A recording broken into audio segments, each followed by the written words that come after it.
Olá, fera! Tudo certo com vocês? Então hoje nós vamos falar de um ponto muito importante quando se trata desse cenário atual. Como nós vivemos em um mundo globalizado de integrações, essas integrações que a globalização promove, elas têm como características pontos de vista sociais, pontos de vista ambientais, pontos de vista, por exemplo, geopolítico e também do ponto de vista econômico. Então, quando se trata de falar de blocos econômicos, você precisa saber de algumas coisas. Primeiro, por que o bloco surgiu? Segundo, quando surgiu? Como é que eu faço para entrar no bloco? Quais são os benefícios? Quais são as vantagens? As desvantagens? Em que contexto nós nos encontramos? Quais os principais blocos? Quais os blocos que são mais cobrados em provas?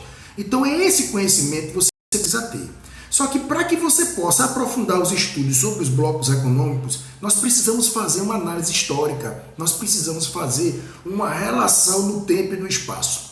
Primeira coisa que você precisa ter em mente é o seguinte: o nosso planeta passou por algumas guerras, a Primeira Guerra, a Segunda Guerra, por exemplo. E por que eu estou falando sobre isso? Porque quando você tem o pós-Segunda Guerra, e aí você já deve ter estudado em história, que a Segunda Guerra Mundial foi uma guerra muito destrutiva. Até os países que venceram a guerra saíram em um cenário caótico, exatamente porque aconteceram muitas mortes, aconteceram muitos empreendimentos militares, houve muita destruição. E quando acaba uma guerra, a primeira coisa que um país tende a fazer é se reconstruir. Então, inicialmente, o pensamento é de reconstrução e não de desenvolvimento, uma vez que você agora necessita desse processo reconstrutivo, ok? Então, o que é importante a gente ter em mente? Acaba a Segunda Guerra, o mundo fica num cenário caótico, mas só que o mundo precisa se reerguer. E aí começa aquela velha disputa que você já conhece, que é a famosa Guerra Fria, que foi um período de disputa político-ideológica que aconteceu entre o sistema capitalista, liderado pelos Estados Unidos, e o sistema socialista, liderado pela União Soviética. Eu não vou aqui explicar a Guerra Fria, porque o nosso objetivo não é esse. Mas é importante que você entenda que ao longo de toda a Guerra Fria, ao longo de toda essa disputa, aconteceram medidas para tentar reconstruir, ajudar os países que ficaram destruídos na Segunda Guerra. Então era necessário isso. Então nós tivemos o Comecon do lado soviético, nós tivemos o Plano Marshall, o Plano Colombo, por exemplo, como medidas para tentar ajudar na reconstrução dos países. Tudo bem. Ao longo da Guerra Fria, você já deve ter estudado que o lado capitalista venceu, porque como existe o lado financeiro, tudo fica mais fácil no investimento tecnológico, na rapidez, na reconstrução. Então o que é que acontece? Ao longo dessa Guerra Fria, a União Soviética foi perdendo força, mudou o governo, Gorbachev implementou algumas medidas para tentar ajudar os soviéticos a se reerguerem e competir com os americanos e não consegue. E aí nós temos o fim do sistema social, entre aspas, porque o sistema socialista acaba de uma maneira geral, mas alguns países perduram até hoje com esse modelo de regime político, ideológico e econômico. Por que eu estou dizendo isso? Porque depois que acaba a Guerra Fria, o mundo se reorganiza. Porque durante a Guerra Fria, o mundo ficou bipolar. Ou seja, dois países, dois sistemas é que detinham o poder. Por isso é que é o bipolarismo. Quando acaba a Guerra Fria, quem se destaca sozinho no cenário internacional são os Estados Unidos. Apenas. Então, naquele momento, o mundo fica unipolar, fica monopolar. Então, é muito perigoso quando você só tem um país e um sistema dominando. Por que é perigoso? Porque o mundo é heterogêneo. Nós temos culturas e necessidades diferentes. E quando você coloca tudo isso nas mãos de um país, quem é que pode me garantir que ele vai implementar medidas eficazes para tentar resolver o problema de todos? Quem é que não me garante? Capitalista, ele vai utilizar-se dessa situação para quê? Para que aumente suas riquezas, aumente o seu domínio.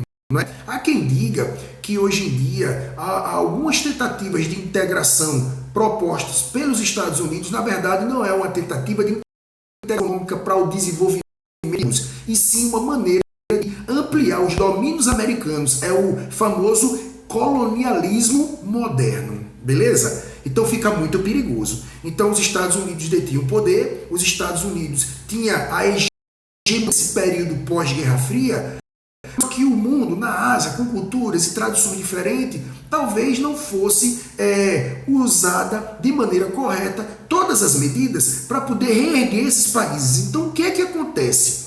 Regionalmente, os países começam a se integrar.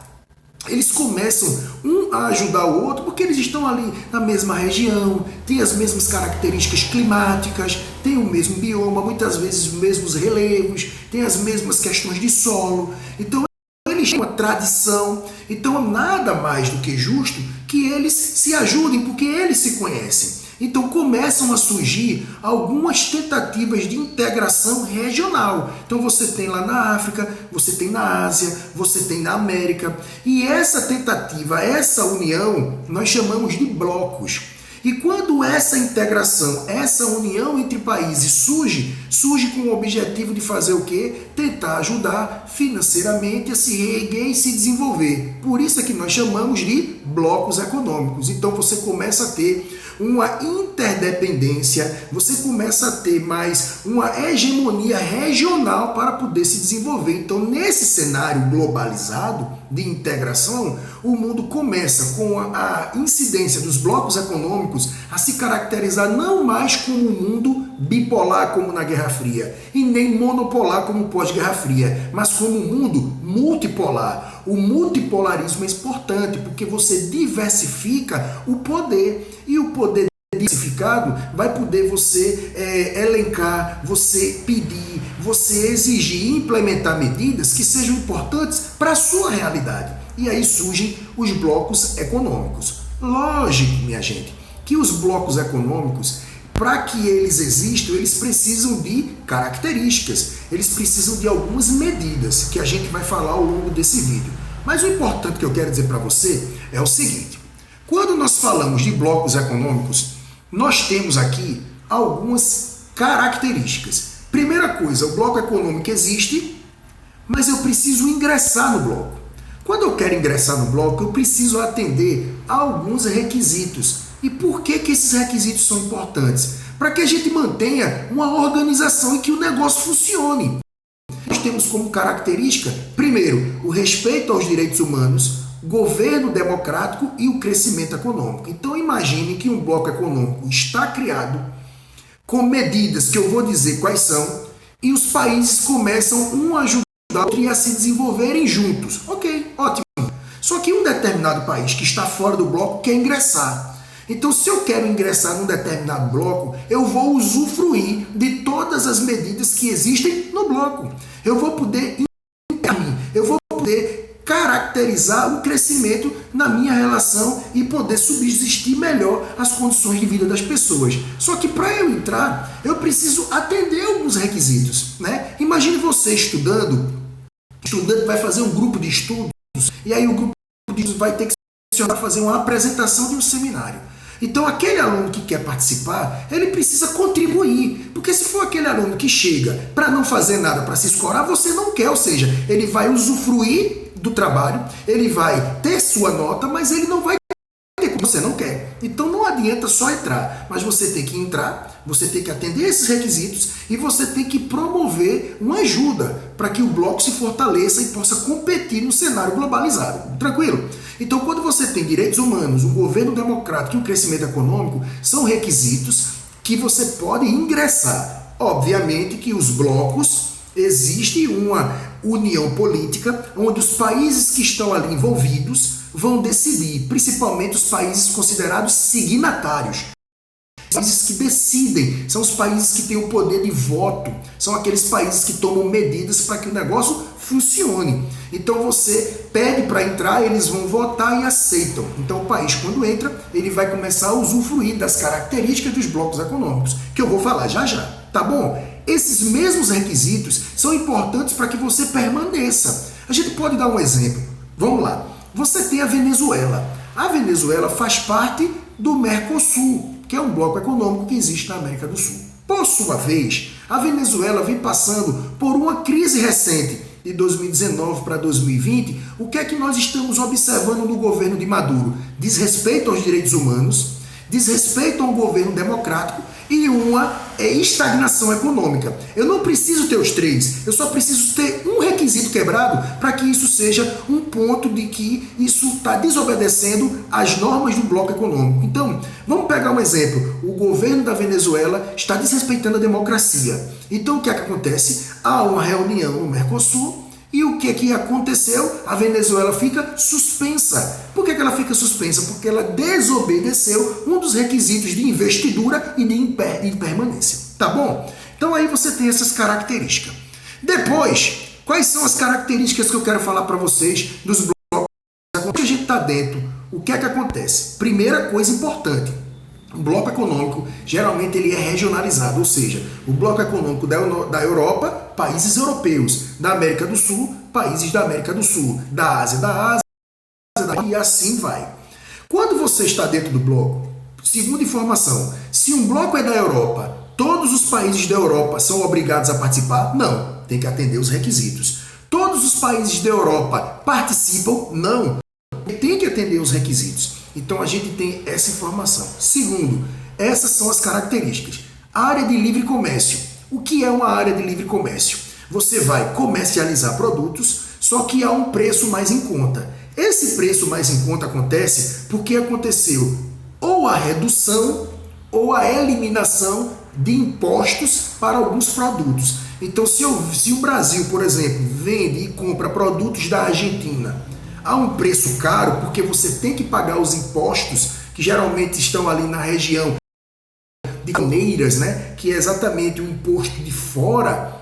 Se isso encarece o produto, então nessa relação de livre comércio, você vai ter uma redução ou você vai ter uma extinção. O produto chega mais em conta, você pode comprar mais e ter por um preço melhor para a sua população. Ok? Então a área de livre comércio é a livre circulação de mercadorias no sentido de redução ou eliminação das taxas alfandegárias, que são esses impostos de produtos que são comercializados entre países.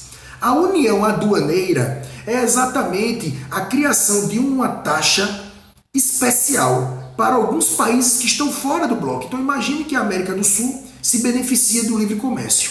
Só que existem alguns países, por exemplo, Estados Unidos, Alemanha, Japão, China, que não estão na América do Sul, que não fazem parte do Mercosul, mas que querem fazer uma relação com o bloco. Ou seja, você não vai perder um comércio como esse, porque você vai dar um livre comércio. Então você cria uma taxa, que nós chamamos de TEC, que é uma tarifa especial comum, que é uma tarifa externa comum, onde a gente vai pegar alguns produtos para alguns países e criar um valor diferenciado para que a gente possa integrar economias que estão fora do bloco. Ok? O mercado comum, que pode ser chamado de livre circulação por alguns autores, você agora não vai só comercializar mercadorias, mas você pode comercializar mercadorias, você tem uma interferência em serviços, você tem interferências no campo social. Então você vai ter a livre circulação de pessoas, sem ter a necessidade e a obrigatoriedade de visto. Isso é bom porque incentiva as pessoas a se deslocar de um país para o outro, então você gasta. Você tem serviços, então você pode, por exemplo, fazer uma faculdade em um outro país e depois você ter um acordo bilateral para validar o seu currículo, para validar o seu diploma. Percebe como isso é importante? Você tem a moeda única, que é a união monetária. Lembrando que essa é uma característica muito importante vinculada à Europa, que é a criação do euro, tá certo? Então cria-se o euro, alguns países aderiram ao euro por volta de 2002, outros não. Então você está num continente com vários países diferentes, com várias moedas diferentes, o franco suíço, o marco alemão, a libra esterlina. Então toda vez que você faz a livre circulação de pessoas, então frequentemente você está em países diferentes. E aí você pagava que moeda? Não, aqui é marco, ali é franco. Fica difícil, então você vai e cria uma moeda única para poder facilitar essas relações de compra e venda de mercadorias, ok? Então essa é uma característica que nós usamos apenas na União Europeia. Os países estão em fase de teste porque tem que analisar os impactos para que não desvalorize a moeda local, tá bom? E unindo tudo isso, nós temos a união política, porque não adianta você ter uma união de um bloco econômico se os países não possam votar democraticamente para que eles possam juntos competir, crescer e disputar no mundo globalizado econômico, tá certo? Então aí você tem os blocos econômicos. Depois dos blocos econômicos, você vai ter aqui algumas vantagens. Qual a vantagem de participar de um bloco econômico? Redução ou eliminação de tarifas de importação, ou seja, produtos mais baratos, porque diminuiu os valores, redução da taxa alfandegária, que é aquela TEC, ok? Que é da União Aduaneira, maior facilidade das pessoas mover-se de um país para outro, que é o mercado comum, a livre circulação de pessoas. Os produtores se beneficiam da aplicação de economias de escala, o que leva à redução dos custos de maior renda. Ou seja, se agora eu tenho uma livre circulação para vários países de mercadoria, então mais países vão comprar, e aí entra naquela, né, lei da oferta e procura, é importante, tá bom? Então isso são algumas vantagens, tá certo? Quais são as desvantagens? Primeiro, desemprego em virtude da falência ou diminuição da produção das empresas nas quais trabalham, pois muitas delas não conseguem concorrer com os produtos mais baratos. Qual é o lado negativo? Como eu agora